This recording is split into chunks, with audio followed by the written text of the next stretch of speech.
membuang air di atas air kencing di dalam masjid.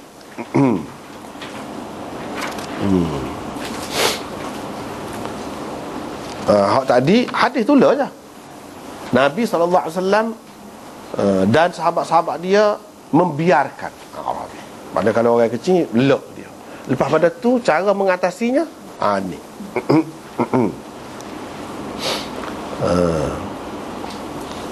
Maknanya tadi kalau orang buat benda salah, tak apalah salah dia. Tapi kesalahan tu kalau menyebabkan jadi kau membara lagi, kau besar lagi, itu tak boleh kita tegur, kita halal pada ketika tu.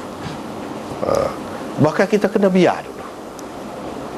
Biar bukan bermakna kita tidak tegur kemungkaran. Tapi dengan kita yakin bahawa kalau kita tegur, kalau kita buat, bertindak, dia akan jadi kau buruk lagi. Ini orang panggil mengikut kaedah fiqh. Kemudian ulama-ulama buat, iaitu irtikab akhaffid dararain. Irtikab akhaffid dararain, iaitu seseorang melakukan di antara dua perkara yang salah kedua-duanya, tetapi hak son ni hak lebih ringan kesalahan dia. Kita pakai hak lebih ringan. Kalau kita tidak dapat elok antara dua, hak ni berat, salah, hak ni ringan, salah juga, kita kena lakukan hak ringan. Kita kena lakukan yang ringan. Jangan kita tidak melakukan apa-apa. Itu hendak irtikab akhaffid dararain. Dengan sebab itulah ulama-ulama mengatakan ada lagi kaedah yang lain, idzabtuliyal insan bibaliyatain ikhtara ahwanahuma. Itu juga kaedah juga. Kalau seseorang itu mengalami dua kesukaran, dua perkara yang tidak boleh, dia hendaklah memilih yang lebih ringan daripada dua perkara yang tidak boleh. Itu kaedah dia. Banyak pakai kaedah ni kan. Kalau kita perhati pakai kaedah ni banyak. Lah ni kita dah pakai tu. Tapi kita tidak sedar ada kaitan dengan kaedah ni. Misalnya, lah ni kan sibuk sembuh nyamuk ni kan lah. Sembuh semacam dah. Setengah-setengah tepat. Macam di kawasan kita tu kan, kena sembuh nak ke mana? Dah nyamuk. Sembuh tu racun tu. Kalau nak kiranya kesan kepada kita tidak molek kan. Tapi apa yang terima belaka. Paling tidak kalau dia tak boleh, dia lari pada masa tu kan. Tapi biarlah dia nak masuk sembuh. Pasal apa? Kita pakai kaedah tadi, irtikab akhaffid dararain, ataupun kita pilih ahwana dararain. Hak lebih ringan. Mana lebih baik? Hak ni pun tak boleh, kita tak suka juga.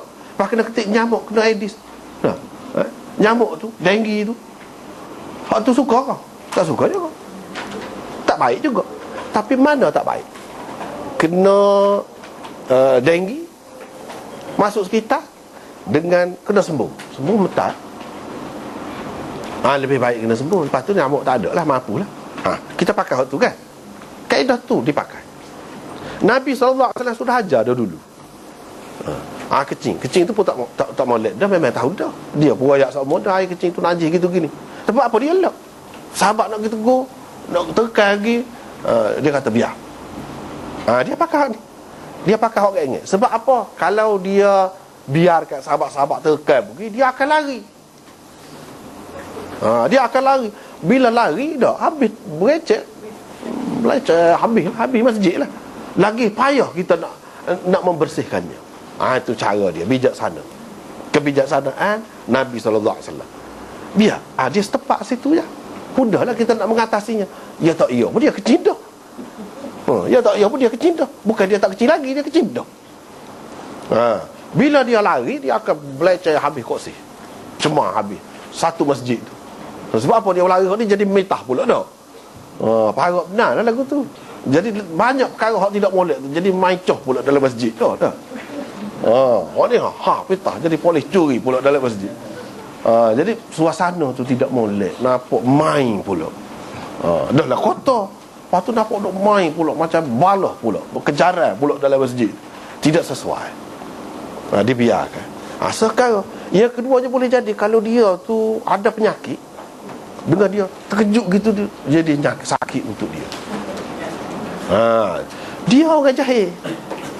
Dia tidak tahu tu perbuatan dia tu tak kena.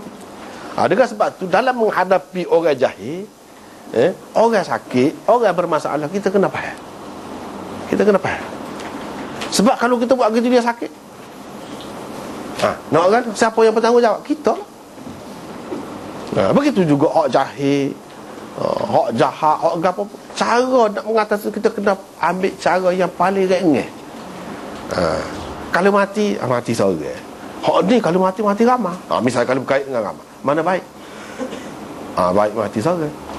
Banyak kita kan dalam kehidupan kita bawa kereta, kalau kita gigit ni mesti tepuh dia ni, mati ni. Kalau kita gigit ni, kita jatuh balik. Mana baik? Baik kita jatuh balik. Ataupun apa ni, kita tepuh tu kak, pengadai di tepi jalan tu kita tepuh tu dia. Mati kita tak pasti lagi. Tapi kalau ni kira derah ni, baik kita ni, tengok kita pilih, kena pilih hak lebih ringan. Banyak berlaku apa yang jadi terima juga. Walaupun kita mengesyorkan, kalau berlaku begini, cubalah cari jalan yang lain. Tetapi dalam keadaan tak ada jalan, buntu dah. Awak kalau tidak habis melarat ni, kecil manis ni, kena kerak. Kena kerak. Pas suka kau kena kerak kaki tu, kaki jadi tak ada. Tak suka.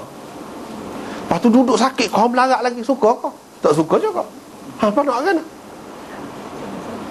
Tu yang jadi boleh terima, yang jadi saing tu. Pasal memang kita yang bijaksana, yang cerdik, yang ada akal ni akan pilih hak lebih ringan. Kita tak akan pilih hak lebih berat. Kecuali kalau kita ada jalan lain, ada tahu cara, ada perubatan lain, tak apa. Tapi kalau tak ada cara, salah ke kita? Kita tak boleh membinasakan diri kita, mencacatkan diri kita.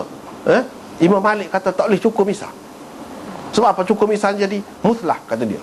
Muslah ni mana mencacatkan rupa paras. Mencacatkan rupa paras kalau lelaki. Mana dia kata cacat? Mengikut Imam Malik. Tak secara lah Imam Abu Hanifah kata tak apa. Dia kata apa dia? Nak rayaknya benda lagu tu je. Tak ada sakit pun kerak misah tu. Tak ada sakit pun. Tapi dia kata jadi cacat, jadi huduh. Huduh tak boleh kita menghuduhkan diri kita. Apatah lagi kalau anggota yang memang berkait dengan kita begitu penting untuk berjalan. Dah jadi huduh benar lah kalau kita kata dipotong. Hak selama ni duduknya kan kaki comel sangat dah. Tak ada dah lah hak kaki comel tu misalnya. Tapi dalam keadaan tu kita terima juga. Apa? Sebab kita ambil hak lebih ringan. Memang gitu. Kalau kita biar kepada manusia ni hak bijaksana, dia akan buat keputusan gitu.